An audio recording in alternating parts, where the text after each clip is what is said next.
From the governor's plan to furlough state workers, to the litany of reform efforts taking place this week, to the election season heating up, there is a lot to talk about with our next guests. You know them as our insiders, veterans of the political scene who join us each week to offer their insights on the week's top stories. Joining us today is Bob Bellafiore, former press secretary for former Governor George Pataki, and now a senior partner at Eric Mower and Associates. Across the table from him is Sherman Jewett. He's making his Capitol Tonight debut this evening. He's the former executive director of the Democratic Assembly Campaign Committee and is now a managing partner at the mail firm Blue and Red. Thanks for joining me tonight, guys, and let's get it on, okay? All right. I love fresh meat. This is great, all these new guys. Just keep rolling them in, Liz. Well, should we start with him? You know, why wait? Welcome aboard.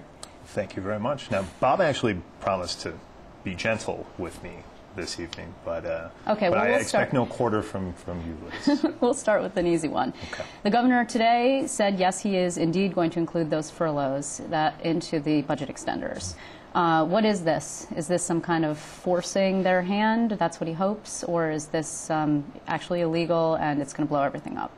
Well, speaking to the merits of it, no less than E.J. McMahon, who is by no means a liberal apologist for the teachers' unions, has called the governor's furlough plan illegal. What we're hearing from the legislature right now is that they feel that the governor has all the authority he needs to make workforce reductions. They don't need the legislature to authorize furloughs. That said, I don't think either house would risk a shutdown, so that if the governor does include furloughs in his budget extender, we can expect to see both houses pass them. You agree? Look, this is the classic case of this is a time when everyone says tough decisions have to be made, but nobody wants to make them by themselves. We saw this with Mario Cuomo, dare I say we saw this with George Pataki, and now we're seeing it with David Paterson, where everybody knows that at some point, in a time of fiscal austerity, workforce reductions have to be made. They've been made on the private sector, people have felt them in their households, and they have not been made in government. And I think what the governor's trying to do is push that decision, but he doesn't want to be out there by himself making this, even though he's not running for re-election and may never seek another public office again. He doesn't want to be out there as the only guy. Everybody wants partners in this sort of evil pit of bad decisions, and he's going to try to pull the legislature in as much as he can. And if it works, though, excuse me, if it works, he gets to claim victory. He'll say he did a tough thing and forced them together, just like he did the same to end the coup when he appointed the lieutenant governor. Well, you know, he's got to think about his legacy and how he's actually performing here in his lame duck status. I think he seriously wants to solve the state's fiscal problems, and he is unafraid to put on the table tough choices for people to make. Now, I don't know whether he's got the fortitude to actually make those decisions, but he's trying to push this conversation. Yeah, he could be the hero in this whole thing if the state gets on the right footing, and interestingly enough, he could hand over a better positioned state to some other governor. And the danger here is that we may ultimately see what happened in California, and that there will be a lawsuit filed. Should we see furloughs enacted, a lawsuit will be filed. The state is likely to lose, and then you end up with a situation where the state is required to not only pay that back pay with interest, but the ultimate result is that you have a number of state workers who end up with extra paid vacation days, and just as the weather's right, nice. Defeats the whole purpose. Defeats the whole purpose, and that's exactly what happened in California. So,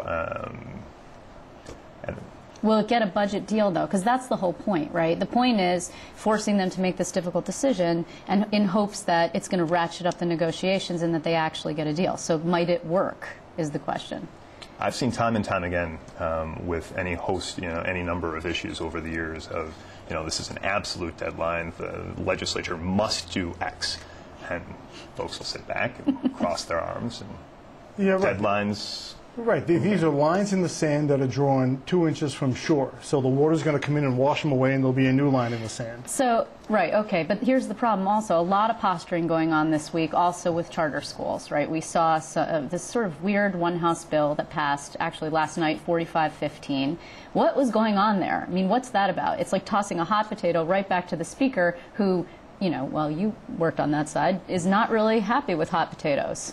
Well, and I think from the Assembly perspective that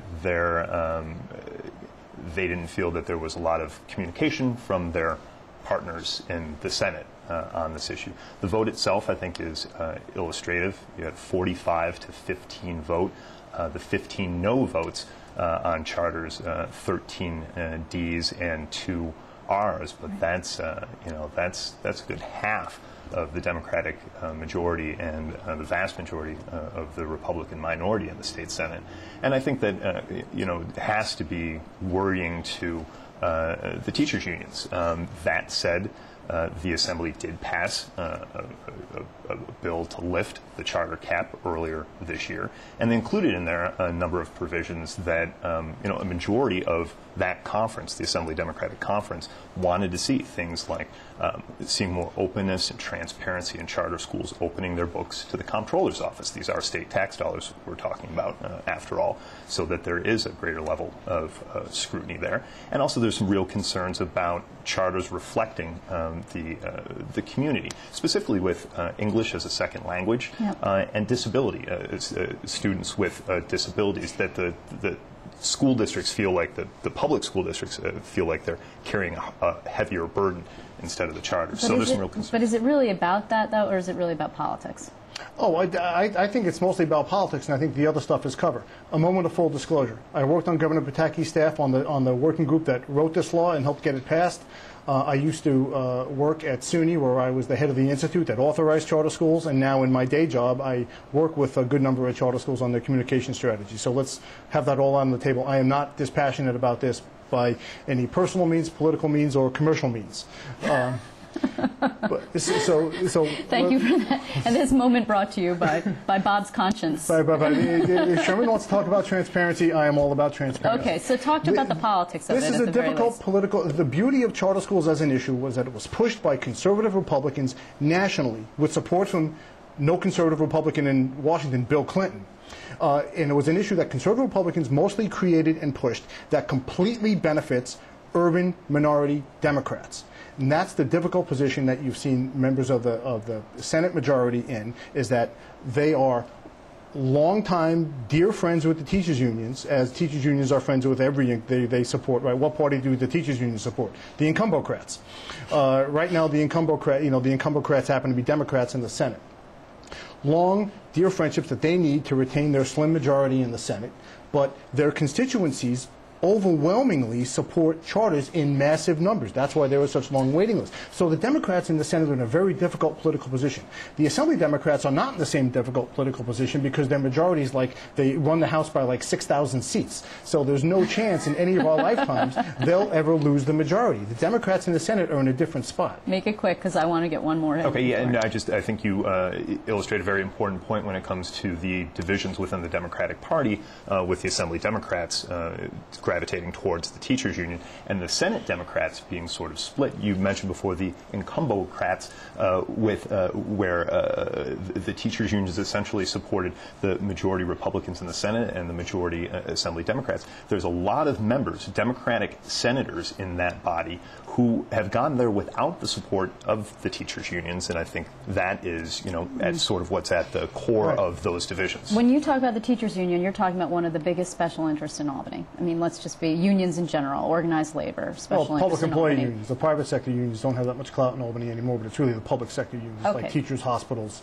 and public employee unions. The state worker unions. So let's just say this. So now what we're seeing also is this big reform week. It's Reform Week. And I have never seen so much, except since the Brennan Center, which came out with its, massive dysfunction, and then nothing changed, right? We saw nothing changed. Now we have this big Reform Week. We have Mayor Koch. We have everybody jumping on the bandwagon. Is something going to change this year in Albany? I think it's very hard to tell. I think it takes a cataclysmic event to force an institution to change the way it's done business for 100 years.